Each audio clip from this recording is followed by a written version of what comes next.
muito tempo que a gente não canta, mas como são cânticos velhos com a letra pequena, né, com a letra muito curta, a gente canta.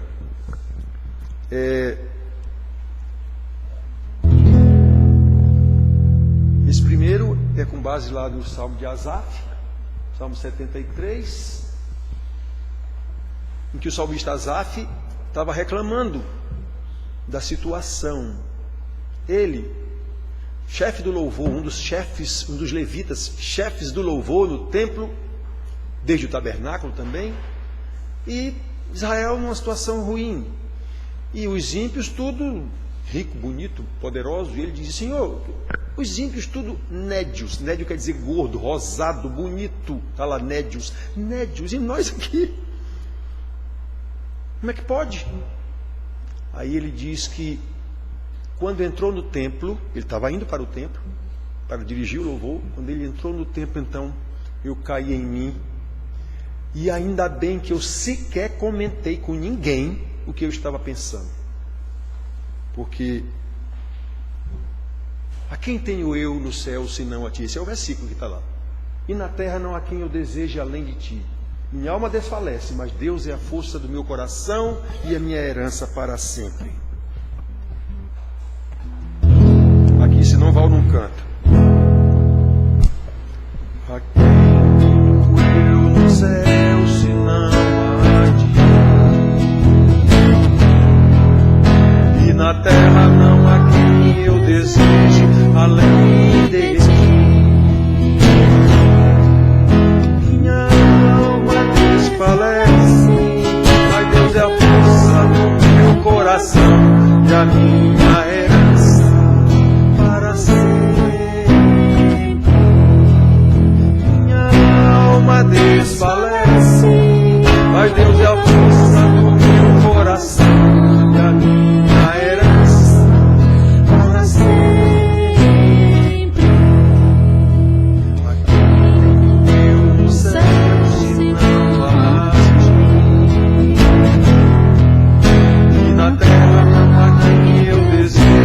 Além de ti, minha alma desfalece, mas Deus é a força do meu coração e a minha herança para sempre. Minha alma desfalece, mas Deus é a força do meu coração e a minha herança para sempre.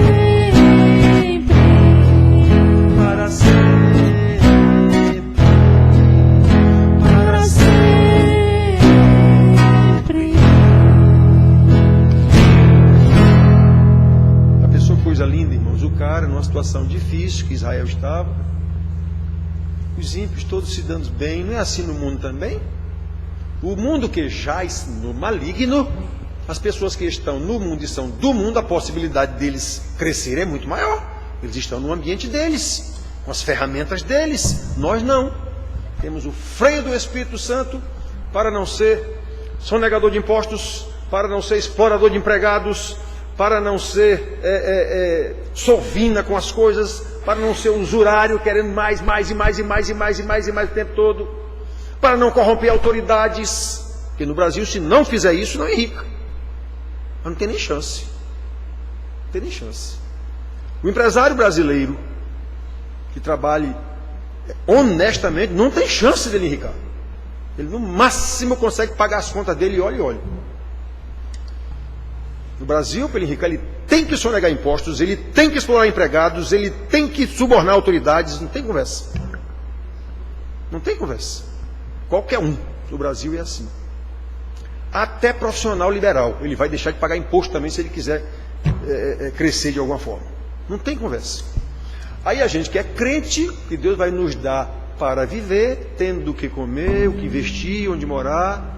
Pronto, buscar em primeiro lugar o reino de Deus e a sua justiça, e essas coisas Deus nos acrescentará. É isso, esse é o ensino bíblico de Deus para o seu povo. Mas o que é que a igreja ensina? Tem que enricar, Deus quer que você seja rico, Deus é dono do ouro da prata. Pense em Jesus, dono do ouro da prata, muito rico, ele passou 3 anos aqui, 3 não, 33, coitado. Só não passou fome, mas o resto, coitado. Então, irmãos, é assim, o ensino é errado, 100% errado. Então nós temos agora Deus dizendo desde os profetas que a tua justiça seja como um rio. Todo mundo sabe como é que um rio corre. Ninguém para um rio. Ele é ali sereno, um riacho. No caso era um riacho sereno. E se for grande também. Eu morei 5 anos às margens do rio Amazonas e ficava olhando ali aquela imensidão de água descendo ali. Não tem quem pare aquilo. Sereno descendo ali. Pois é, seja a tua justiça como um rio, sereno descendo ali, não tem quem empate seguindo a lei da gravidade, da natureza, ele vai bater no mar, ou em outro rio maior, que deságua em outro rio maior, que vai terminar no mar de qualquer jeito. Então é assim que ele diz que deve ser a nossa justiça tem que ser assim. Aí esse cântico fala dos rios, faz-me chegar aos teus rios, o primeiro, né? Faz-me chegar aos teus rios, Senhor. Depois, faz-me beber dos teus rios, Senhor. Depois, faz-me viver dos teus rios, Senhor.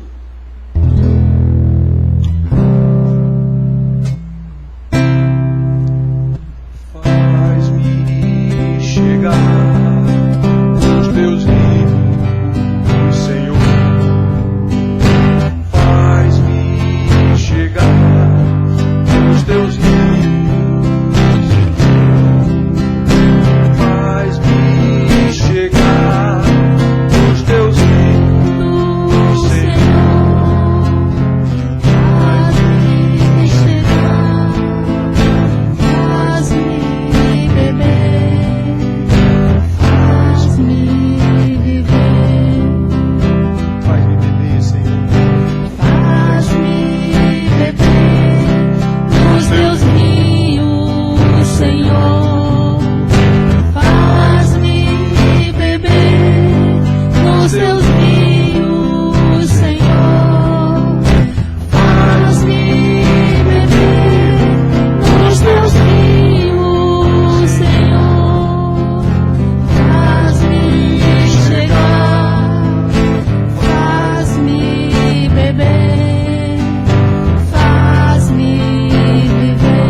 Entendimento, meu Deus, para que entendamos que o que nós precisamos mesmo é da tua justiça, meu Senhor, é de ser justos, de viver de forma justa, como o Senhor manda, como o Senhor demonstrou na sua vida aqui na terra, e morreu por causa da sua obediência ao Pai, por amor dos seus eleitos, para perdão, remissão dos nossos pecados, e assim o Senhor ensinou que nós devemos viver.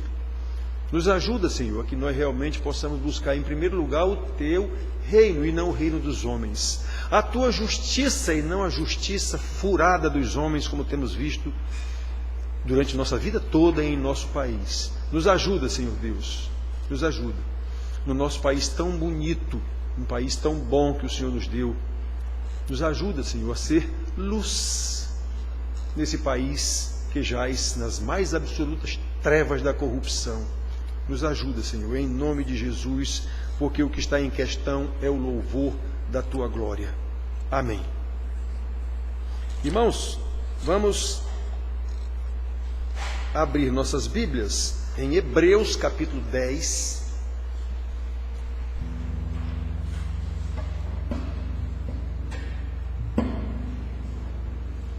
Hebreus é um livro que ninguém sabe quem é o autor. Alguns dizem que foi Paulo, outros dizem que não foi Paulo. Eu estou no time desses que dizem que não foi Paulo, mas não interessa. O livro não diz quem foi, então é sinal que não interessa. Se interessasse, diria quem foi. Mas é um livro que o escritor está escrevendo a uma igreja que foi uma igreja pujante, foi uma igreja forte, e agora estava aos cacos também, o povo abandonando a igreja, sem acreditar mais em nada. E a carta foi escrita por causa disso, chamando a atenção de uma forma apavorante, chamando a atenção desses irmãos, o que é que significa deixar o reino de Deus, o que é que significa abrir mão daquilo que você recebeu, daquilo que você já sabe, e viver como se não soubesse, ou fazendo pouco caso disso que você já sabe. A carta é apavorante, quem souber ler e entender, vai entender. Ele diz claramente, se Deus não perdoou os anjos, imagine se vai perdoar vocês. Pois é, então é assim a coisa, irmãos. Então é para a gente saber. Aqui nesse capítulo 10, versículo 19 a 25, nós vamos falar sobre o culto. Culto. Não é culto, rito religioso, como nós temos aqui. É culto. Culto. E os verdadeiros adoradores, aqueles que realmente prestam culto ao Senhor. Vamos ver aqui se a gente consegue nesse texto. E vou dizer para vocês por que a gente está falando isso hoje. Normalmente eu digo para vocês alguma coisa que aconteceu durante a semana. Digo, meu Jesus. Aí eu vou e digo para vocês aqui de alguma forma. Então, olha. Cadê? Hebreus, capítulo 9, 19 a 25. É isso? Opa, 10, de 19 a 25. 10, de 19 a 25. Há dias, eu já disse para vocês aqui, que o meu olho direito está enxergando quase nada. Hoje é um desses dias. Mas vamos ver aqui. Você sabe que esse olho já foi operado 3 vezes, já fiquei cego dele, mas voltou a enxergar. Então, olha só, diz assim: tendo, pois, isso aqui obviamente já é uma conclusão do que ele disse para trás, tendo, pois, irmãos, intrepidez para entrar no Santo dos Santos pelo sangue de Jesus, pelo novo e vivo caminho que ele nos consagrou pelo véu, isto é, pela sua carne, e tendo grande sacerdote sobre a casa de Deus, aproximemo-nos com sincero coração, em plena certeza de fé, tendo os corações purificados de má consciência e lavado o corpo com água pura. Guardemos firme a confissão da esperança, sem vacilar, pois quem fez a promessa é fiel. Consideremos também uns aos outros, para nos estimularmos ao amor e às boas obras. Não deixemos de congregar-nos, como é costume de alguns. Antes façamos admoestações, e tanto mais quanto vedes que o dia se aproxima. Então, irmãos, o homem está chamando os homens aqui, chamando a atenção. Tem depois, ele ensinou para trás a situação, como era o culto, por que o culto.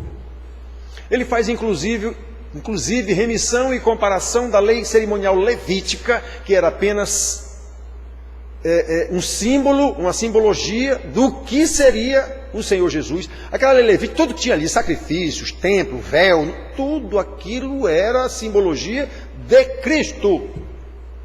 O sacerdote que oferecia, o animal sacrificado, tudo aquilo simbolizava Cristo. É isso que ele explica nessa carta aos Hebreus.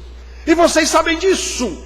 Aquele povo lá nunca viu Cristo, eles viviam só pela promessa. Vocês viram! Como é que agora vocês estão abandonando a igreja, abandonando a fé, abandonando... É disso que trata aqui. Então ele está dizendo que a gente deve ter confiança para entrar no Santo dos Santos, que é isso.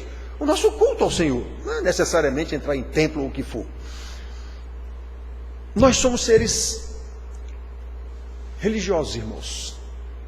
O ser humano é um ser religioso.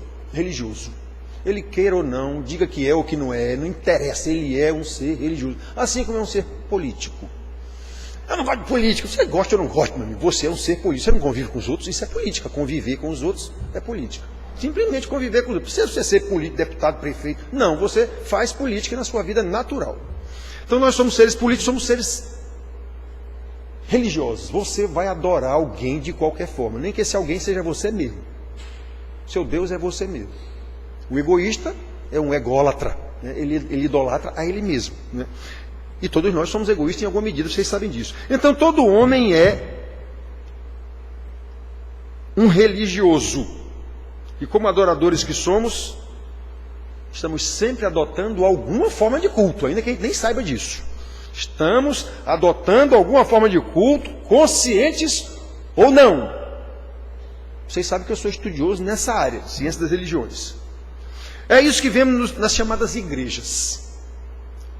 Quando nós adotamos uma forma de culto consciente, racional, segundo a Bíblia, com o intuito de adorar a Deus em espírito e em verdade, esse culto é agradável ao Senhor. Mas quando nós vamos a uma igreja, simplesmente porque nós somos acostumados a ir, isso é cultural, religioso. Nós vamos para um rito religioso. O nome disso aqui é rito religioso. É culto se você for crente mesmo. Se você realmente souber quem é Deus e o que é cultuar Deus, aí será um culto. Senão é apenas um rito religioso. Qualquer uma igreja, qualquer uma, essa aqui, qualquer uma. É apenas um rito religioso.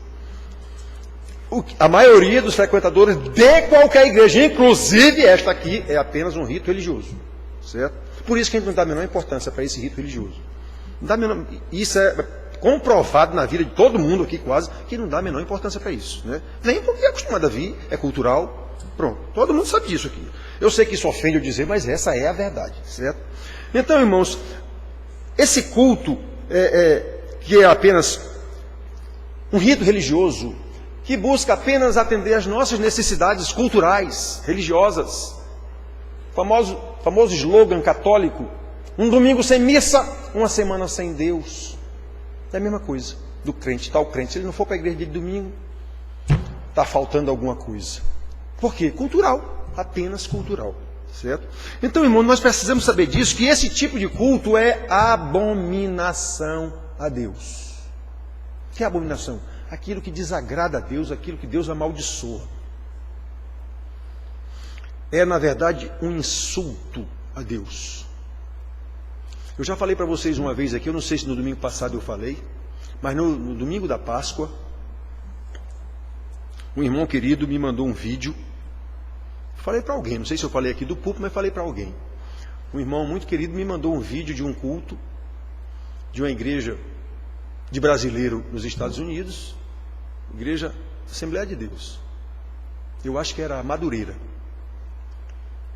E apareceu a filmagem do púlpito, está aqui, filmagem de lá para cá, pessoal já chegando na igreja e tudo.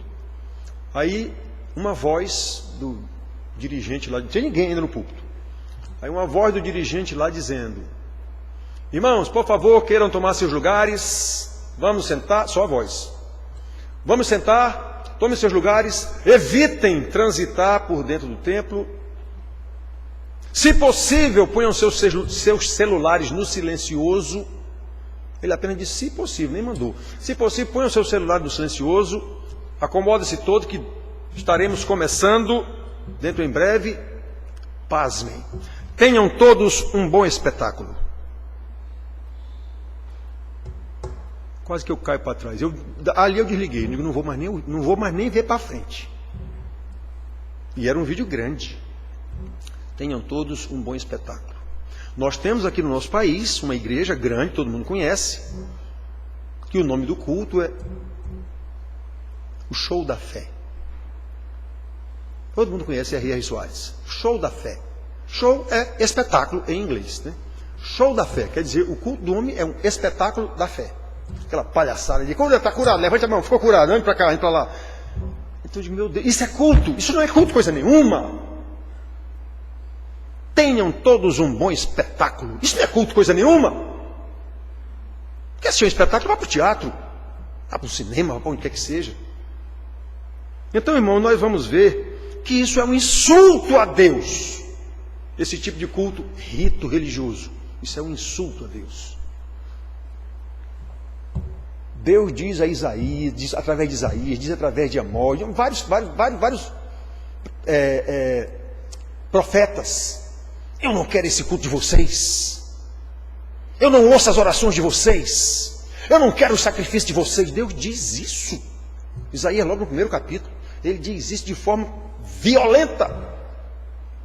Chega a dizer: eu não posso suportar iniquidade associada a ajuntamento solene. Pois é. Então, irmãos, o primeiro ponto que nós precisamos ver aqui no nosso texto, que a gente vai lembrar aqui um outro versículo,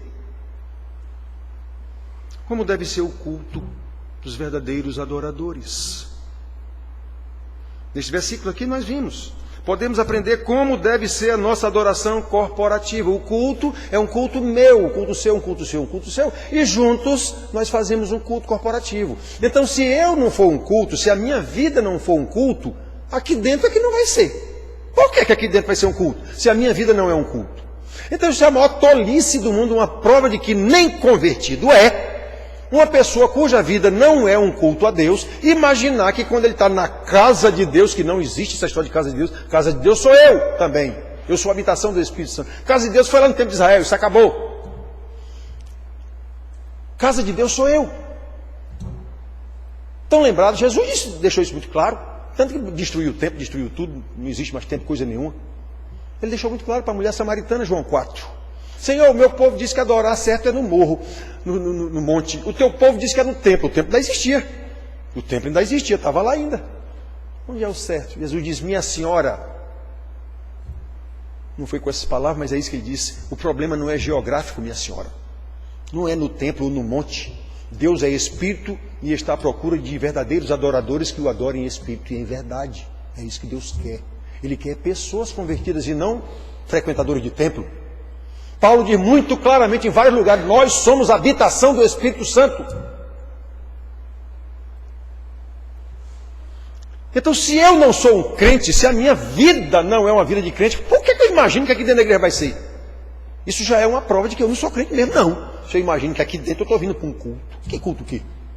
Então ele tem que ver, irmãos. Nós temos que ver, nesses versículos nós podemos aprender como deve ser a nossa adoração, o nosso culto a Deus. Resultado natural de havermos sido regenerados em Cristo Jesus, como corpo de Cristo. Versículo 19 a 22, vamos ver esse pedacinho aqui.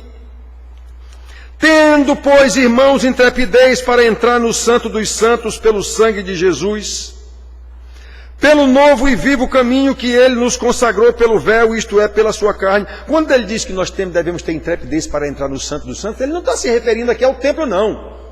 Porque no templo só quem entrava no Santo dos Santos era o sumo sacerdote e uma vez só por ano. Então ele não está falando aqui de templo, ele está falando de o que é entrar no Santo dos Santos? É a gente ter acesso direto ao Pai. É isso que ele está dizendo aqui. Pelo novo e vivo caminho que ele nos consagrou pelo véu. Detalhe, esse entrar no Santo dos Santos, qual é o veículo? Pelo sangue de Jesus, não é você. Pelo sangue de Jesus, pelo novo e vivo caminho que ele nos consagrou pelo véu, isto é, pela sua carne. Quando ele morreu, o véu se rasgou de cima a baixo lá no templo. O véu que separava o santo do santo do santo, o lugar onde estava a arca da aliança. E tendo grande sacerdote sobre a casa de Deus, aproximemo-nos com sincero coração, em plena certeza de fé, tendo os corações purificados de má consciência e lavado o corpo com água pura. Guardemos firme a confissão da esperança sem vacilar, pois quem fez a promessa é fiel. Consideremos também uns aos outros, para nos estimularmos no amor e as boas obras. Então, esse é o culto. Esse é o culto verdadeiro, eu tenho que saber o que é. Quando oferecemos culto a Deus, devemos ter em mente duas coisas. Primeiro, que somos seres criados à sua imagem e semelhança, mas fomos afetados pela queda de Adão, nossos primeiros pais, Adão e Eva. E por isso somos pecadores e não deixamos de ser quando somos convertidos. Nós passamos a ser agora, éramos pecadores, agora nós somos pecadores remidos, pecadores perdoados, pecadores libertos da escravidão do pecado. Já disse para vocês aqui de uma jovem, uma vez queria ir para um show e me perguntou, eu digo, não, você não tem que fazer em show coisa nenhuma. Ah, minhas colegas vão e quando eu disse que não ia, a tua igreja proíbe tudo, tu é escrava lá da tua igreja. Eu digo, diga para elas que as escravas são elas. Diga para elas, olha, eu posso ir e posso não ir. Eu posso escolher não ir, vocês não. Vocês não podem escolher não ir. Vocês são obrigadas a ir pela força do pecado. Pois é, eu posso dizer, não vou. É isso, eu continuo pecador. Só que agora o pecado não me é mais Senhor. O meu Senhor agora é o Senhor Jesus, que colocou o seu Espírito habitando em mim. para me frear em muitas coisas. Eu continuo pecador, continuo. Ainda peco, mas agora eu tenho um freio. Lembra, meninos, mostrei hoje lá para vocês? De que maneira pode o jovem guardar puro o seu coração? Observando a palavra do Senhor. Salmo 119, versículo 9. Versículo 11. Guardo no meu coração as tuas palavras para não pecar contra ti.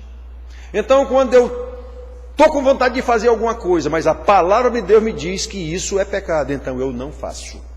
Quando eu não estou com vontade de fazer alguma coisa, mas a palavra de Deus diz que eu devo fazer, então eu faço. É isso. E não é na minha força, é na força do Espírito que habita em mim. Claro que eu vou agir. O Espírito não age no vácuo. Está na mensagem do boletim isso. O Espírito não age no vácuo. O Espírito age através de um corpo. Sempre. Né? Então, irmãos, Satanás entrou em mim e eu matei minha mulher. Sim, mas quem matou foi você. Pode ter sido pelo poder de Satanás. Foi, mas quem matou foi você. Foi Satanás, não foi você. Quem fez foi você. Então, irmãos, a gente tem que ver isso. Nós não somos mais. Somos pecadores, sim. Mas nós não somos mais inimigos de Deus. Somos responsáveis pelos pecados que cometemos, sim. Mas sabemos disso. Não ficamos querendo colocar a culpa sempre nos outros. Psicologia. Foi meu pai, foi meu professor, foi o governador, foi o presidente, sempre foi alguém, menos eu. Esse é o papel da psicologia. É tirar a sua culpa para você se sentir bem. A Bíblia é exatamente o contrário. É você reconhecer a sua culpa para poder pedir perdão. Atenção, meninos. Regra geral, a psicologia é o contrário da teologia. Por quê? Porque a teologia está centrada em Deus. A psicologia está centrada no homem. Então não vai dar certo. Muito bem. Essa história de psicólogo cristão não combina. Não combina. Tem alguma coisa errada aí. Então, irmãos, olha só. Nós temos que ver isso. Deus, sabemos disso. Quando ele diz que a gente tem que... É pela fé. Lembra? Cadê? Aproximemo-nos com sincero coração e plena certeza de fé. O que é fé? O conhecimento da revelação de Deus, que Ele se revela aos seus eleitos, e a obediência com base no conhecimento da vontade de Deus que Ele me revelou. A prática das boas obras que são de Deus. É isso que é fé. Eu tenho fé, sim. Que fé é essa? Fé, isso é superstição, não é fé? Fé é você saber e praticar. É isso que é fé. Aliás, Tiago, irmão de Jesus, diz muito claramente: mostra-me a tua fé sem as obras, que eu com a minha fé, aliás, com as minhas obras, te mostrarei a minha fé. Em suma, ele diz lá, a fé sem obras é morta. Não é pelas obras que você vai ter fé, é o contrário, é pela fé que você vai mostrar as obras. É exatamente isso. Então, irmão, nós vemos aqui, nós vemos muitas pessoas que praticam boas obras, os espíritas são campeões disso, e não tem fé nenhuma. Tem fé em espírito, não sei o que, não deu não. Então, irmão, nós temos que ver isso. Nós temos que entender isso. Deus nos amou desde a eternidade, isso é fé, eu sei desse conhecimento, eu sei disso. Deus nos chamou no tempo oportuno por uma pregação, invariavelmente chamando ao arrependimento. Se não for, você não é convertido. Você é um religioso que aderiu a uma igreja. Se a sua conversão não se deu por um chamado ao arrependimento, você não é convertido, nem você nem ninguém que faz parte de qualquer igreja que não foi convertido por um chamado ao arrependimento. Se não entendeu que é um pecador miserável, que merece a ira de Deus, mas o Senhor me amou e me chamou e me escolheu, e está dizendo, arrependa-se, eu perdoo os seus pecados através do sacrifício do meu filho Jesus. Se você nunca entendeu isso, sinto muito, meu filho, sinto muito. E lhe digo, arrependa-se. Peça perdão a Deus, arrependa-se, Deus é misericordioso, arrependa-se. Eu digo isso aqui todo domingo, toda aula. Muito bem, irmãos, então, olha, Ele nos chamou no tempo oportuno, nos justificou com a justiça do justo Jesus, eu entendi isso. Nos regenerou, éramos mortos em nossos delitos e pecados, mas Ele nos deu vida, Efésios 2:1. Agora eu enxergo, eu era morto, eu não enxergava, agora eu enxergo. Eu era morto, eu não ouvia, agora eu ouço. Eu era morto, eu não obedecia, agora eu obedeço. Esse é o culto do verdadeiro adorador. Ele sabe de tudo isso, como o homem disse aqui. Olha, nós aproximemos com sincero coração na plena certeza da fé. Eu sei o que é que eu estou fazendo. Eu sei o que foi que aconteceu comigo. Mas eu não sabia, eu nem sabia. Até pensava. Ele nos regenerou, Ele nos fez novas criaturas em Cristo Jesus, nosso Senhor. E Ele fez isso para louvor da sua glória o tempo todo. 23. Guardemos firme a confissão da esperança sem vacilar. Eu sei quem é meu Senhor, eu sei o que foi que aconteceu. Sem vacilar. Pois quem fez a promessa é fiel. Lembra de Jeremias, coitado? Depois de 42 anos pregando aquele povo que não lhe deu ouvidos. E aconteceu tudo o que ele tinha dito que ia acontecer. Ele agora vendo os escombros da cidade de Jerusalém, monturo. E ele olhando, meu Deus. Ele previu tudo aquilo, disse tudo aquilo, ninguém acreditou. Apanhou, foi preso, foi jogado numa cisterna seca para morrer lá de fome. Tudo no mundo aconteceu comigo. Ele agora vendo tudo que ele tinha dito, ninguém acreditou em mim. Está aqui agora, Senhor. Mas ele diz, quero trazer à memória o que me pode dar esperança, o que me pode dar contentamento. Que as suas misericórdias se renovam a cada manhã. Grande é a tua fidelidade. Olha o homem dizendo aqui. Pois quem fez a promessa é fiel. Eu não sei disso. Eu não sei disso. Então, sempre que nos reunimos para cultuar a Deus, devemos estar conscientes de que estamos numa reunião de pecadores.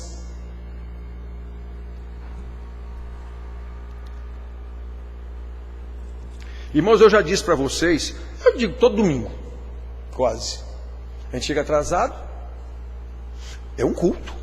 Atenção, é um culto a Deus, Criador do céu e da terra, Senhor do universo, que eu digo que me salvou, que eu digo que agora Ele é meu Senhor. Então é um culto, eu chego atrasado,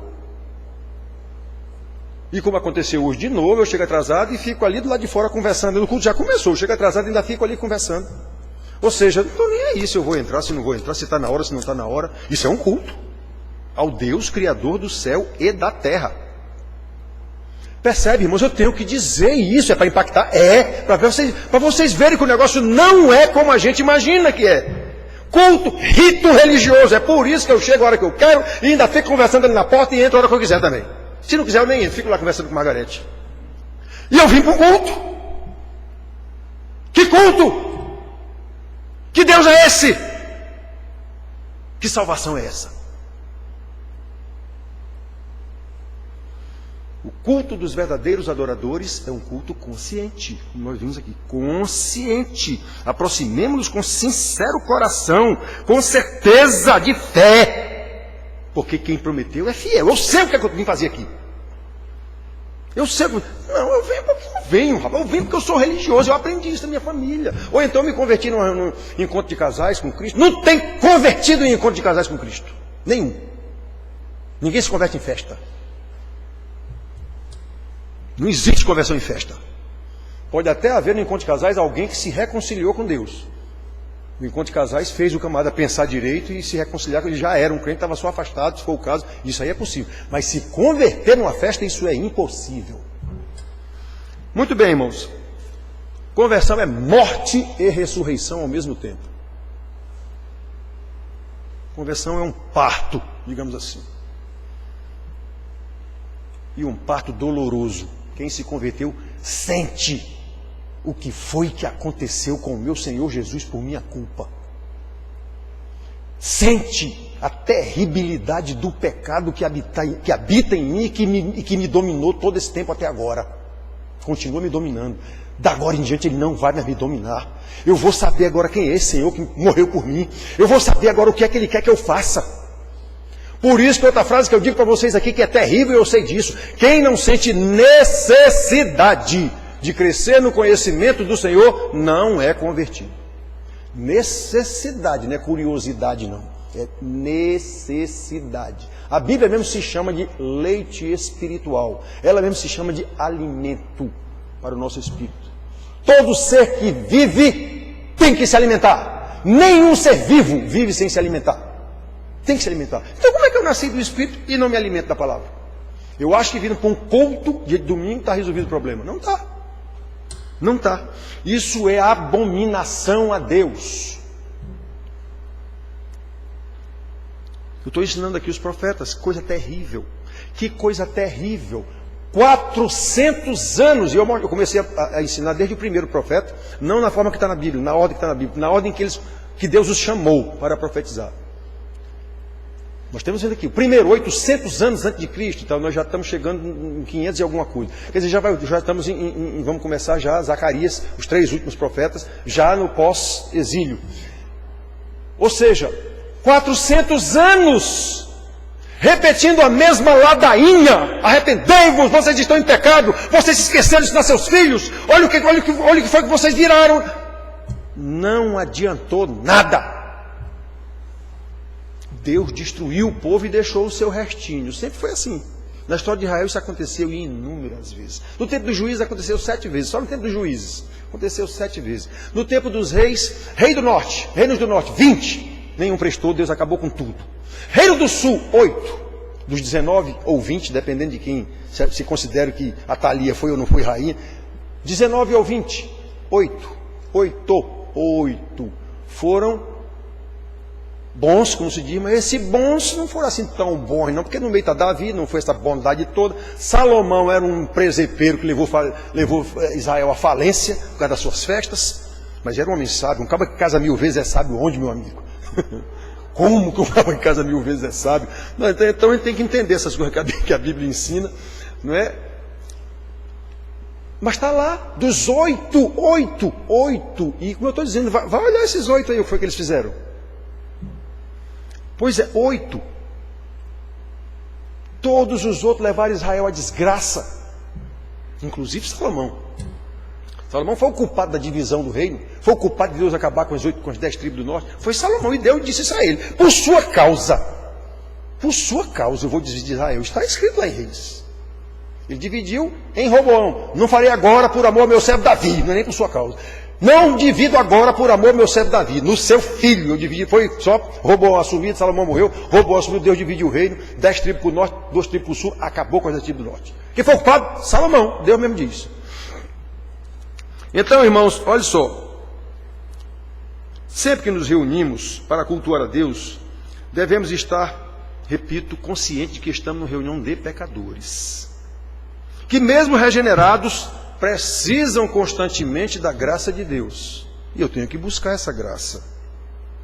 É por isso que Jesus nos ensina que quando oramos ao Pai, devemos sempre fazê-lo em seu nome.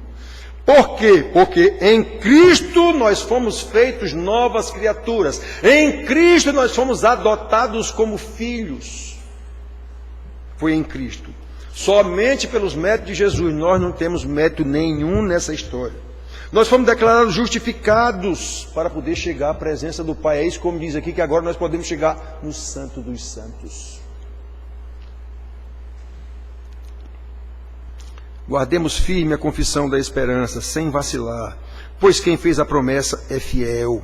Primeiro versículo logo. Tendo, pois, irmãos, intrepidez para entrar no Santo dos Santos pelo sangue de Jesus.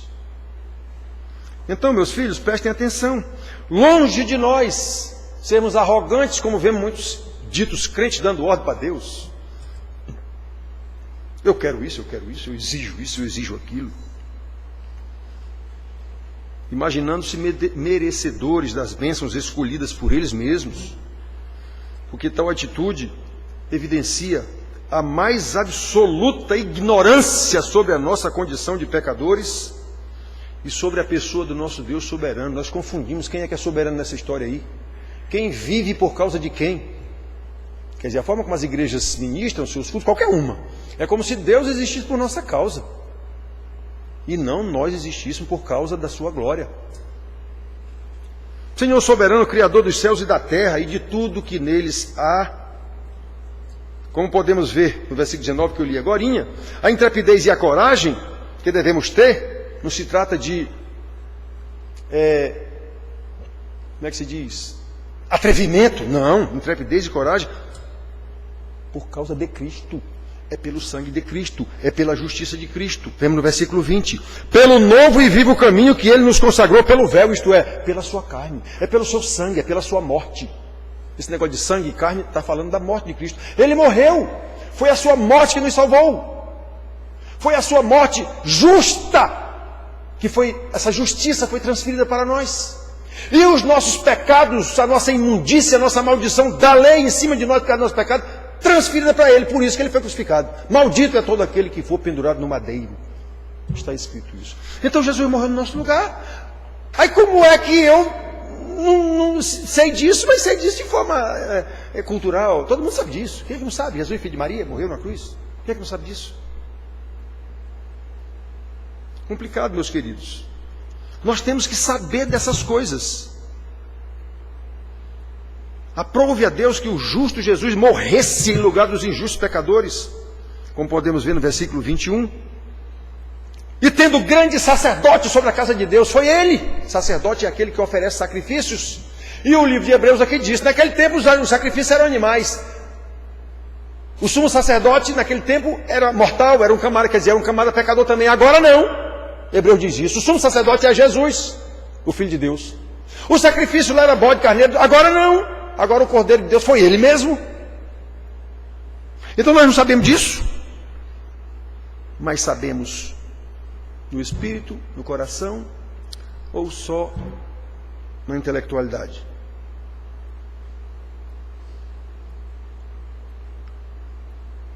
Por isso nós devemos nos aproximar do nosso Deus, como ele diz aqui, com sincero coração, em plena certeza de fé, tendo os corações purificados de má consciência e lavados com água pura. Naquele contexto da lei cerimonial, a água pura para lavar aqueles considerados impuros era muito importante. Ou seja, devemos nos santificar ao Senhor.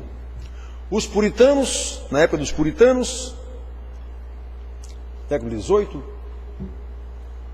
19 também, eles passavam o sábado à noite já, em jejum e oração, se purificando, se santificando para o domingo, o dia do Senhor. O dia de passar o dia todo estudando a Bíblia, orando e tal. Eles trabalhavam realmente 6 dias, como Deus mandava, e o dia do Senhor era consagrado exclusivamente ao Senhor. Fizeram lá seus exageros também os puritanos, fizeram, mas eles fizeram muita coisa, ensinaram muita coisa boa. Então, irmãos, devemos nos santificar quando buscamos para adorá-lo, quando vimos ao culto corporativo. Não é para buscar bênçãos. Quantas vezes eu vi já em livro e vi irmão dizendo, eu recarregar minhas baterias na igreja. Eu já ouvi tantas vezes isso.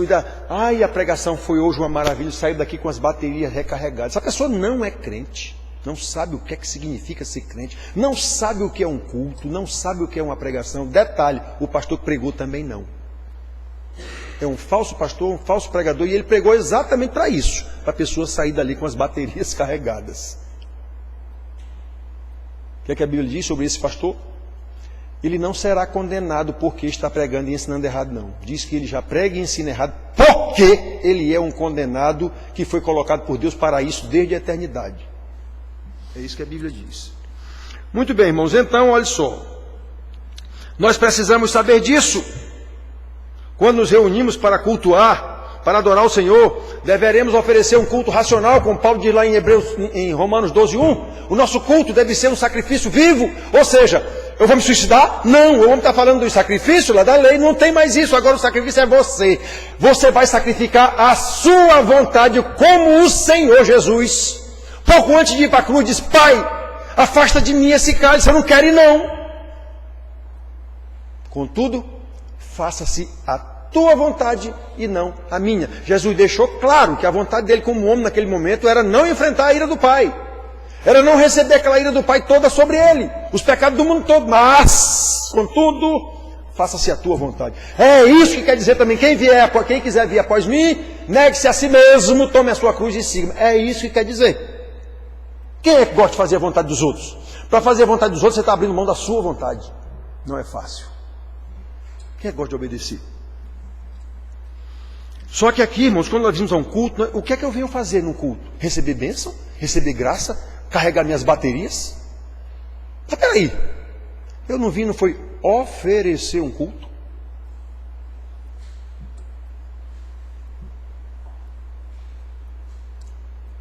E pregar na igreja de um irmão uma vez que ele pediu. Eu não sou de pregar na igreja dos outros, mas eu fui dessa vez. Já disse para vocês isso aqui mais de uma vez. Aqui atrás estava escrito, aqui atrás: "Sê tu uma bênção". Frase dita para Abraão. Não foi dito para mim isso, não. Foi dito para Abraão. Para mim está escrito lá nos ensinamentos de Jesus, no ensinamento dos apóstolos, está escrito de outra forma como é que eu seria uma bênção para os meus irmãos. Mas desse jeito, "sê tu uma bênção", isso foi dito para Abraão e para mais ninguém. Bom, mas estava lá a frase. Aí eu preguei e tal, terminou o pastor lá falando. Irmãos, quando encontrarem os irmãos aí pela rua, digam para eles, os que não vieram hoje, digam para eles a bênção que eles perderam. Perderam a bênção. Aí aquilo doeu em mim. Quando ele pediu para eu orar no final, eu disse: "Irmãos, eu quero dar uma palavrinha mais para vocês aqui, rapidinho. Sê tu uma bênção". Você é para ser uma bênção, está escrito aqui. O pastor mandou vocês dizerem para os irmãos que faltaram que eles perderam a bênção e não ter vindo para a igreja. Pois eu quero dar outra sugestão para vocês. Digam para eles que eles deixaram de ser bênção para os irmãos que estão aqui. Não está dizendo que ser tu uma bênção? Então pronto, o irmão tem que vir aqui para ser uma bênção. Cultuar o Senhor, e nessa forma de culto, no culto corporativo, vamos ser uma bênção uns para os outros. E não receber bênção de ninguém. Eu não vim para cá receber bênção de ninguém. Receber bênção é a consequência de eu ter vindo oferecer um culto ao meu Senhor. É isso que a Bíblia ensina. Oferecer nossos corpos em sacrifício vivo, como Paulo ensina.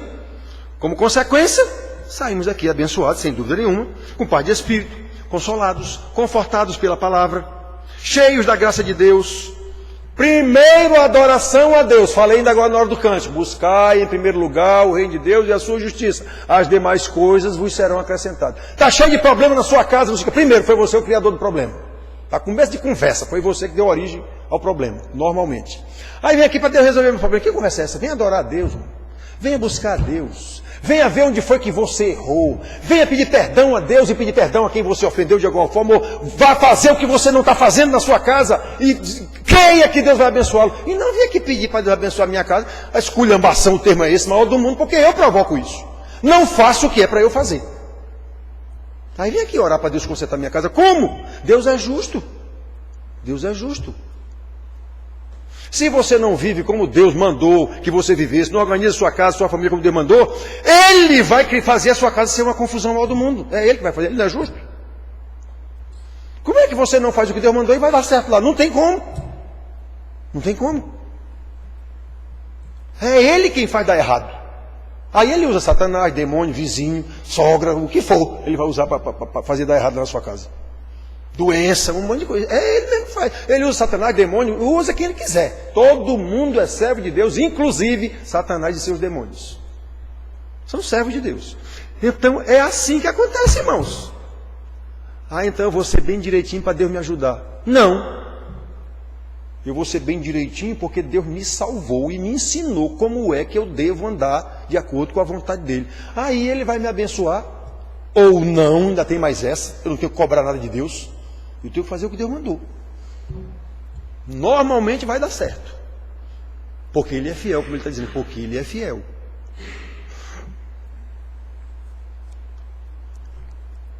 Ensina a criança o caminho que deve andar. Isso não é promessa. Isso é uma constatação da sabedoria dos provérbios. Mas é a regra geral. Se eu ensinar meu filho bem direitinho como ele deve andar, não é a escola lá, no colégio, que vai corrompê-lo, não. Porque ele vai ouvir lá as coisas erradas. Papai, lá disseram isso. Meu filho, olha, como eu tenho ensinado, vamos para a Bíblia aqui. É assim, quem é o pai que faz isso? Nenhum! Aí, quer brigar com a escola, porque está ensinando meu filho errado. Mas é você que não está ensinando seu filho certo. Deus não mandou a escola ensinar nossos filhos, não. Ele mandou pai ensinar o filho. Obviamente com a mãe ao lado dele. A responsabilidade é do pai, homem. A mulher é corresponsável. Os dois são responsáveis, mas o principal responsável é o pai homem. Está na Bíblia. Mas a gente não faz. Terceiriza para o pastor, terceiriza para o professor de escola dominical, terceiriza para o colégio que só ensina porcaria. Detalhe, e prioriza isso do colégio. Quantos pais aqui, dos que têm pais aqui, quantos pais?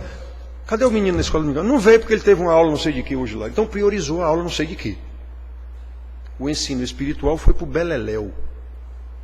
A aula de inglês, ou provão não sei de que, de vestibular que os meninos fazem, eu escuto aqui quantas vezes isso. Não, ele teve um aulão hoje não sei de que. Um aulão. Para aprender, para passar no vestibular, para ter uma boa profissão. E vai morrer. E não leva isso para lugar nenhum. Aí o ensino espiritual, ele vai levar na sua vida inteira, e quando morrer, vai levar para a eternidade. Isso não serve. Isso aí a gente vai para o beleléu mesmo. Quantos de vocês aqui fazem isso aqui? Detalhe, escuta eu dizer isso aqui há anos. Mudaram alguma coisa? Na dica de nada. Que nem Israel com seus profetas pregando 400 anos e não adiantou nada. É assim a história do povo de Deus. A história da igreja é a mesma história de Israel. Só mudou contexto, cultura, uma série de coisas.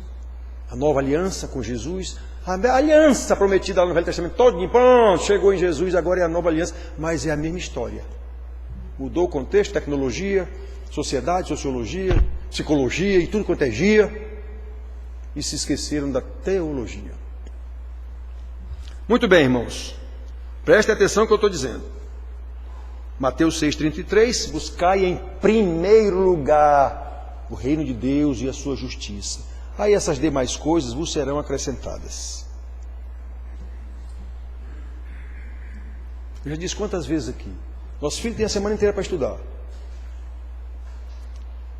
Aí quando é no domingo, ele não vem para a escola, não, ficou em casa estudando para a prova que ele vai ter segunda. Mas peraí, ele teve a semana toda, colega. Domingo não é o dia do Senhor, não é o dia para vir aprender. É isso aí. Sabe o que é que você está dizendo? Isso não vale nada. O que vale é a aula que ele tem que ir lá para a aula dele. É isso aí. Dói eu dizer isso? Eu sei que dói. Adianta alguma coisa? Eu sei que não. Mas o meu papel de pastor eu tenho que dizer. Segundo ponto, a ser considerado. Já vimos aqui. Primeiro ponto a ser considerado. Como deve ser o culto do verdadeiro adorador? O que é que ele tem que saber? Segundo ponto. Nem todos os ditos adoradores são realmente salvos, e nós sabemos disso. Nem todos não. Na verdade é a minoria assustadora.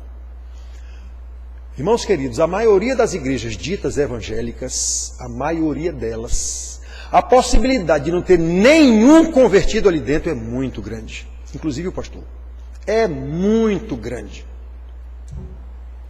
Mas muito grande mesmo.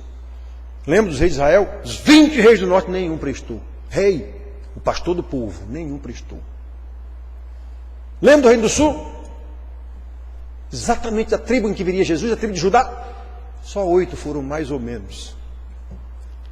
Então, irmãos, nós vemos na Bíblia essa história. Hoje de manhã eu estava mostrando para os meninos. Meninos, olha aqui. Estava falando para jovens. Olha aqui. Quantos jovens a Bíblia mostra que eram crentes. Não enche os 10 dedos das nossas mãos. Ele diz lá, José, Davi, Samuel, a empregadinha lá de Naamã, o general Ciro, Ruth, que nem era uma jovem, era uma moça, mulher já casada. Eu digo, não enche os 10 dedos da mão. Isso quer dizer que só foram esses que foram salvos? Não, isso é para a gente ver quão poucos meninos são realmente convertidos. Eles são filhos de pai que diz que é crente, eles se criam na igreja, mas isso não quer dizer que é convertido.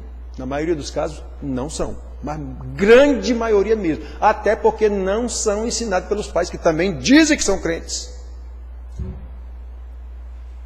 Mas eu preciso dizer isso. Não são. Se não fazem como Deus mandou, se não lutam para fazer como Deus mandou, não são crentes, coisa nenhuma. Nós não estamos vendo aqui? Culto na igreja. Que culto na igreja o quê?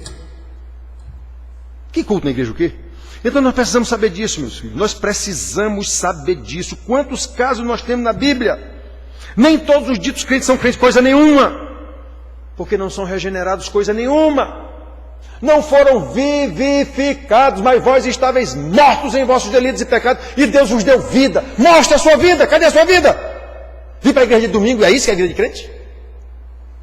Qual é a diferença da sua vida para a vida do seu vizinho que não é crente?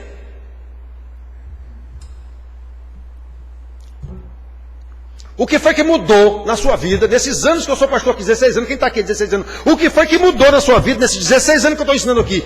Nada! Absolutamente nada! Então, eu estou fazendo o que aqui há 16 anos? Ensinando. O que os profetas de Israel fizeram lá durante 400 anos também. Eles fizeram o que Deus mandou. E Deus disse a ele, ninguém vai escutar vocês não. Deus disse a ele, ninguém vai escutar vocês. Mas falem, eu estou mandando falar. Em alguns casos ele diz, eles saberão que houve um profeta entre eles. É a mesma coisa aqui, irmãos.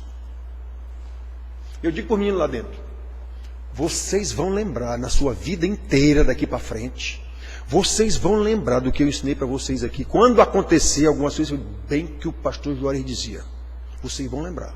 Podem ter certeza, vocês vão lembrar. Sejam crentes ou não, sejam convertidos ou não, na sua vida para frente, vocês vão lembrar, bem que o pastor Juarez dizia. Eu não estou dizendo de mim, estou dizendo que está na Bíblia. Então, meus filhos, olhem só. Nós temos quantos casos? Pessoas que nunca nasceram de novo. Basta lembrar de Judas Iscariotes, discípulo escolhido pelo Senhor Jesus, ensinado pelo Senhor Jesus, mandado ir pregar pelo Senhor Jesus, como eles foram, fez milagre, eles fizeram milagre, voltaram alegres. Senhor, até os demônios se nos submetem. Judas estava no meio. Era um discípulo. E era um discípulo que até todo mundo tinha confiança, era quem guardava a bolsa dos donativos. E João, lá mais na frente, sem a menor ética, segundo o que o povo diz hoje, disse que Judas era um ladrão. Quer dizer, o cara falou mal do morto. Isso hoje não se admite. Todo morto vira santo. Todo morto vira santo. Pois é, João diz que o cara já disse era um ladrão. Aí quando eu digo o nome de alguém, pastor, o senhor fica falando, não, mas está na Bíblia, meu amigo. Eu estou falando o que a Bíblia diz, não é o que a sociedade ensina, não. Então, ó, Judas fez milagre, porém nunca nasceu de novo. Aí é a história da Bíblia. Basta lembrar de Nicodemos, um doutor da lei, pastor de Israel, João 3, que confessou saber que Jesus procedia de Deus. Ele disse, bem sei que tu és profeta de Deus mesmo. Jesus disse, ó, se tu não nascer de novo, meu amigo, já era. Já era. E não diz em lugar nenhum que ele nasceu de novo, não. O fato de ter ido ajudar a tirar Jesus da cruz não quer dizer que ele nasceu de novo. O conhecimento intelectual, já preguei sobre esse texto de Nicodemos aqui, o conhecimento intelectual não é suficiente para entrar no Santo dos Santos, com intrepidez, como o homem está dizendo aqui. Não é. Na verdade, é altamente perigoso esse conhecimento intelectual que eu penso que eu sou. Os fariseus, todos eles, pensavam que Nicodemos era um deles, e Jesus disse, vocês são filhos do diabo que é vosso pai. E agora? Não foi Deus que disse isso, os caras já são condenados? Sim, pois é o mesmo Deus que diz que pastor que prega errado já é um condenado. Está na Bíblia isso em vários lugares, não é só um lugar não. Então, meus filhos, olhem só. Basta lembrar de Simão, o mágico. Lá em Atos 8, abraçou a fé, foi batizado, andava com os discípulos lá. Aí quando Pedro chegou, que o Espírito Santo demonstrou o poder. Lá quando Pedro chegou e perguntou, foram batizados em quê? Ei, quanto é que vocês querem para me dar esse poder? E o cara era mágico, disse que ele era poderoso em obras. Aí se converteu, virou um crente, foi batizado, andava com os discípulos lá. Quando Pedro chegou, o apóstolo, o cara viu o poder que Pedro tinha, era muito maior do que o poder dele como mágico. Disse, ei, quanto é que vocês querem para me dar esse poder? Ele disse, sai daqui, você não tem negócio conosco, estás em fel de amargura, cai fora. Pois é. Foi por conhecer essa realidade, irmãos, por saber que há pessoas participando do tal culto, sem na verdade cultuar coisa nenhuma, que o próprio Senhor Jesus adverte para esse perigo de o adorarmos apenas com os lábios, de termos o coração longe de Deus. Jesus, quando disse isso, apenas repetiu o que Deus já havia dito através de Isaías, e Jesus diz isso, como bem escreveu Isaías a vosso respeito. Está em Marcos, está em Mateus. Marcos 7, versículos 6 e 7. Bem profetizou Isaías a vosso respeito, hipócritas. Como está escrito, aí ele citou Isaías: este povo honra-me com os lábios, mas com o coração está distante de mim. E em vão me adoram, detalhe, em vão me adoram, ensinando doutrinas que são preceitos de homens. Toda a igreja faz isso, suas regras. E Jesus disse: as vossas tradições invalidam a palavra de Deus. Toda a igreja tem essas suas sagradas tradições. A gente, na nossa igreja, critica a igreja católica pelas sagradas. Nós também temos as nossas. Toda a igreja tem. Então, irmãos, a gente tem que prestar atenção. Isso é abominação a Deus. O nosso culto deve refletir uma vida de santidade diante de Deus. Por isso, no versículo 23 aqui, o homem diz: guardemos firme a confissão da esperança sem vacilar, pois quem fez a promessa é fiel. Eu tenho que saber quem é que eu estou cultuando, por que eu estou cultuando, para quê. O que é que está em questão nessa história desse meu culto? É apenas eu vim satisfazer uma necessidade cultural, familiar?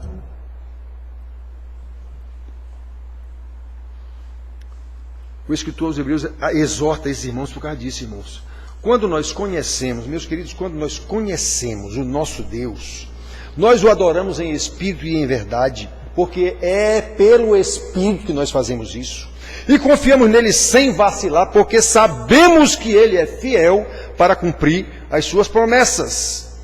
Sabemos que ele é poderoso para fazer infinitamente mais do que pedimos ou pensamos. Deixa eu dizer uma coisinha sobre isso. O que eu já ouvi pastor falar esse versículo lá de Efésios 3:20. Que eu já ouvi de pastor falar esse versículo: Deus é poderoso para fazer muito mais do que pedimos ou pensamos. Esse animal, todos os que eu vi, estão falando o que pedimos, as nossas necessidades, o que nós estamos precisando. Então Deus é poderoso para fazer muito mais do que pedimos ou pensamos. Não é disso que Paulo está falando lá em Efésios. Paulo está falando lá que ele ora por aqueles irmãos, desde o capítulo 1 lá, que ele ora por aqueles irmãos para que Deus dê àqueles irmãos o entendimento do mistério da salvação que ele está expondo para os irmãos. Preguei aqui há 1 ou 2 domingos atrás. É disso que ele está falando, para que os irmãos saibam qual é a altura, a largura, o comprimento, a profundidade do conhecimento de Deus. É disso que ele está falando, eu oro por isso. E sei que Deus é fiel para nos dar muito mais do que pedimos, do que pensamos. O homem está falando do conhecimento de Deus. Não é de coisa boa que Deus pode fazer por mim, não. Que nem os pastores pregam, eu ouvi a minha vida inteira. Pastor pregando isso em livros escritos. Falso ensinamento. E os que recebem o ensinamento como se fosse coisa boa para mim, falsas ovelhas. Porque as ovelhas de Cristo não serão enganadas. Ele mesmo disse isso. As minhas ovelhas ouvem a minha voz e elas me seguem.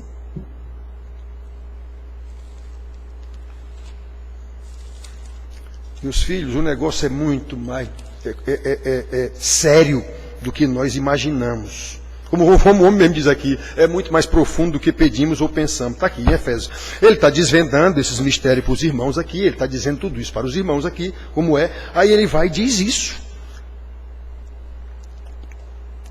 Eu vou ler para você esse pedacinho, para você entender o que é que o homem está falando aqui. Por esta causa, que causa? Ele está expondo para os irmãos o mistério da salvação. Por esta causa me ponho de joelho diante do Pai, de quem toma todo o nome, toda a família, tanto no céu como sobre a terra, para que, segundo a riqueza da sua glória, vos conceda que sejais fortalecidos com poder mediante o seu espírito do homem interior, e assim habite Cristo nos vossos corações pela fé, que o homem está dizendo aqui de novo, estando vós arraigados e alicerçados em amor, Para quê?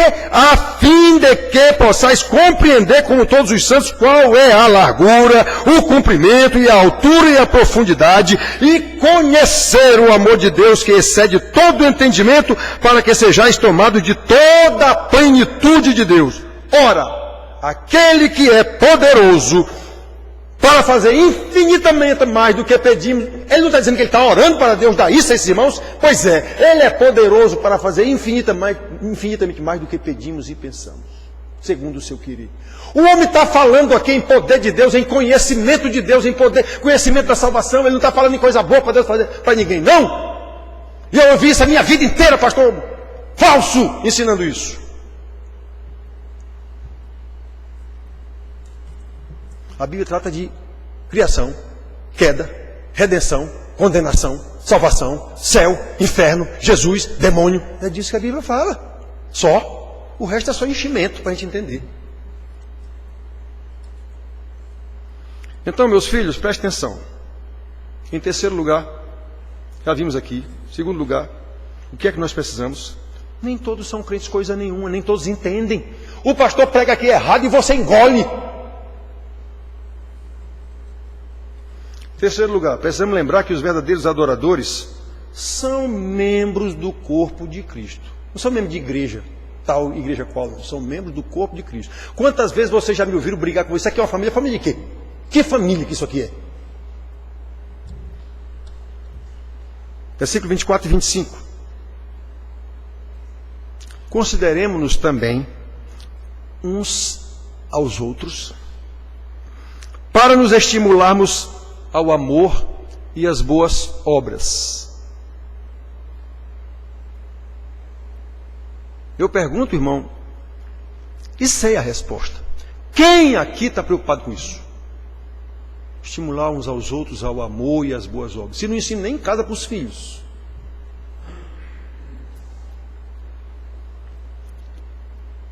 Então, o culto ao Senhor, ele é feito por quem faz parte da família de Deus, do corpo de Cristo. É disso que Efésios trata. A igreja é o corpo de Cristo. E Colossenses, que é uma carta irmã gêmea de Efésios, trata de Cristo como o cabeça desse corpo. Já disse para vocês, sempre que leem Efésios, leiam Colossenses junto. Porque ali está o corpo todo. Efésios, o corpo que é a igreja. Colossenses, Cristo que é o cabeça. Então, irmãos, o culto é um exercício congregacional. E como consequência, cantamos juntos, oramos juntos, ouvimos juntos a pregação, que é o ponto central do que nós chamamos de culto, que não passa de rito religioso, como eu disse para vocês. É com base nos ensinamentos da Bíblia que eu sou totalmente contra apresentações em igreja. Como o homem diz, tenham todos um bom espetáculo. Conjunto coral, não sei o que, isso é tudo presepada, na verdade é para agradar a gente. Banda não sei de quê, banda não sei de quê, tudo para agradar os espectadores. E os pastores sabem disso. E os tocadores também. Eu cheguei aqui e tinha três bandas, três bandas deve dar 1,5, né? Então, banda de jovem, banda não sei de quê, de mais velho, banda. Aí quando eu cheguei aqui, escola dominical, não aparecia um. Quando a gente estava terminando a escola dominical, 11 horas, aí chegava.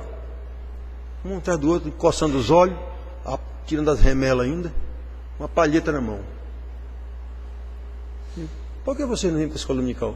Não, porque a gente acorda tarde, a gente chega às 11 horas só para o ensaio do culto e tal. Quer dizer que você vem aqui só para tocar? A gente vem ensaiar aqui. Digo, olha, o Clube Ponte Preta fica mais na frente ali, ó. Pode ir para lá. Aqui vocês não tocam mais. Acabou. Foi embora tudinho, como a gente diz aqui na Paraíba. Não ficou um. Na verdade ficou um, o Tiaguinho. Só ficou o Tiago aqui. Que eles diziam que era um louco. Foi o único que ficou, foi o Tiago. Foi embora todo mundo. Calé, quer tocar vai tocar num bar, no boteco, onde for. Aqui não. Então a gente tem que prestar atenção, irmãos. Eu sou contra esse negócio de atrações em igreja. Atrações para manter jovem em igreja. Ouvi isso há poucos dias. Nossos filhos são jovens, aqui não tem atração para jovem, então a gente tem que procurar uma igreja de jovem. O que o seu filho precisa é de um profeta que fale de Deus para ele. O que o seu filho precisa é de um sacerdote que nem esse aqui, que se sacrificou por ele. O que o seu filho precisa é de um pastor que agora conduza no caminho do Senhor para levá-lo a verdes pastos e águas tranquilas. É isso que o seu filho precisa, não é diversão, não. Diversão o mundo não está aí para dar, não é proibido ele ir para um circo, não é proibido ele ir para um estádio, não é proibido ele ir para um teatro, não é proibido ele ir para um cinema. Você só vai ter que ensinar o seu filho como é que ele deve se comportar em qualquer lugar que ele for. E verificar se esse lugar é adequado ou não para o seu filho ir. Só isso. Só isso. Não, agora a igreja tem que ser um clube para manter jovem na igreja. Qual é, meus irmãos? E os pais entram nessa. Que é isso? Psicologia substituindo a teologia. Muito bem, irmãos. Isso é muito perigoso. Quando as pessoas estão reunidas para o exercício comunitário, podem facilmente ser manipuladas pelo animador de auditório que está aqui, conduzida de forma errada, por um caminho errado, que não é o caminho do verdadeiro adorador. É comum vermos nas igrejas a comunidade ser manipulada pelo cara que está aqui na frente. E ele faz a pessoa fazer o que ele quiser. Diga ao seu irmão aí, Jesus te ama. E todo mundo diz, Jesus te ama. Isso é manipulação idiota, inclusive. Eu, quando estou numa igreja e o cara faz isso, eu fico lá parado olhando para ele. Irmão, tá, Jesus te ama, pronto. Ora, qual é? Eu sou algum leso? Diga para o seu irmão, Jesus te ama. Ou então, repita comigo. Isso é uma palhaçada. O cara está manipulando todo mundo claramente e o bando de leso vai atrás. Repita comigo. Meu Deus do céu, isso é pastor coisa nenhuma? Isso é um falso pastor? E os lesos, que não são ovelhas, entram nessa. E acho até bom, acho até bonito isso. Muitos gostam.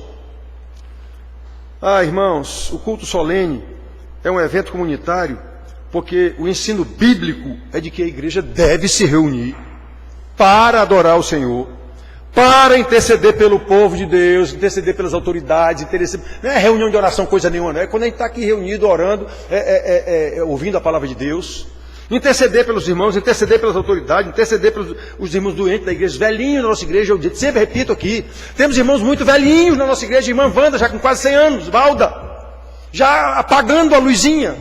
Temos que orar por esses irmãos. Pai de Érica, irmão Fábio, irmão Iremar.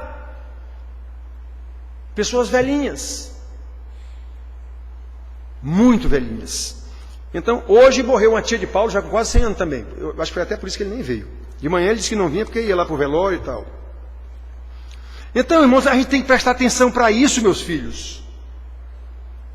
Nós temos que nos reunir para fazer o batismo de algum novo irmão, de alguma coisa, celebrar Santa Ceia, como nós fazemos aqui uma vez. É isso que nós temos que fazer.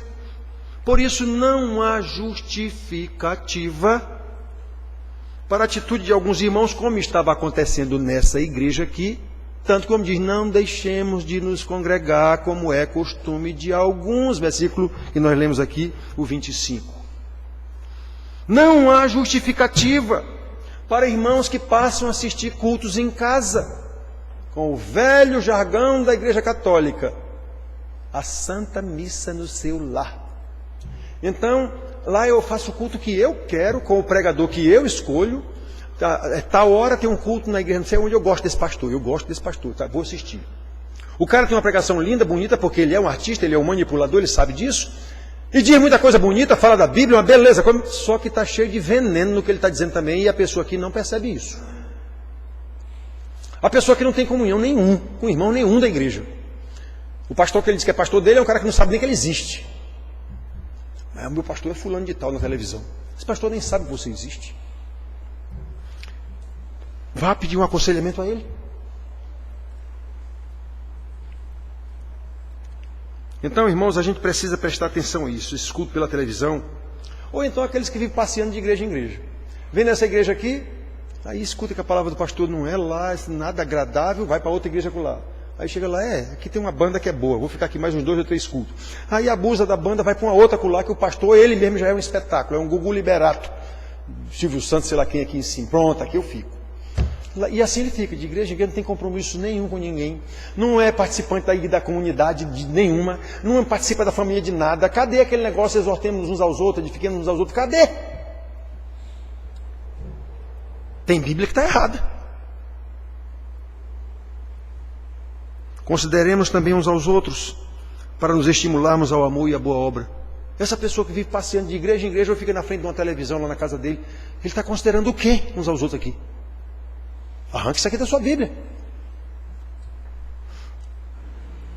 De acordo com o versículo 24 e 25, já vimos aqui, devemos ter compromisso com a nossa igreja. E junto com os irmãos prestar um culto ao nosso Deus. É aqui que temos um vislumbre do culto eterno oferecido ao Senhor, como João viu lá no Apocalipse, que toda criatura que há no céu e sobre a terra, debaixo da terra e sobre o mar, tudo que há neles dizendo, aquele que está no trono e ao Cordeiro, seja o louvor, a honra e a glória e o domínio pelos séculos dos séculos, amém. Como é que nós vamos dizer isso lá no céu se nós não treinamos aqui na terra isso? Vai chegar lá no céu, a multidão cantando, eu vou ficar fora lá olhando, tem alguma televisão aqui para eu ir assistir o meu culto ali no canto? Como, irmãos? Essa vida aqui é um treino, um vislumbre da vida eterna no céu. É por isso que nós temos que priorizar isso aqui, o reino de Deus e a sua justiça. Não é para lá que nós vamos? Uns irmãos brigando um dia aqui e me procuraram e digo, escuta aqui, quer dizer que vocês não conseguem viver junto aqui nessa vidinha velha que dura no máximo 100 anos e pensam que vão morar junto na eternidade. Presta atenção, meus irmãos. Dois lesos. Presta atenção.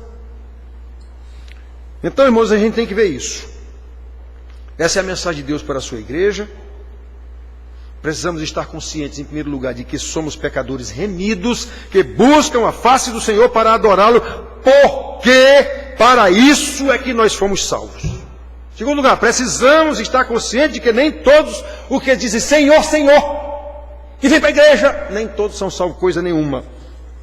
E por isso precisamos estar conscientes de que não podemos dividir o corpo de Cristo. Ficar onde eu bem entender, ir para onde eu bem entender, fazer o que eu quero. O corpo de Cristo lhe presta culto junto. Sabe o que é isso? Pretensos cultos customizados. Customizado é aquilo que é feito de acordo com o gosto do freguês. É feito de acordo com o gosto da plateia. Muito menos dividir o culto, usurpando parcela do culto que é devido a Deus, para cultuar a nós mesmos, a nossa igreja mesmo, a nossa denominação. Eu fui a um culto, uma igreja nossa, presbiteriana, aquilo foi um verdadeiro culto àquela igreja. Eu digo, meu Deus, o que é isso? Isso é uma adoração à própria igreja e ao seu pastor. Fui convidado para essa festa lá, eu fiquei lá e digo, meu Deus do céu, o Senhor está longe daqui. Toda a glória aqui é para a própria comunidade e para o seu pastor.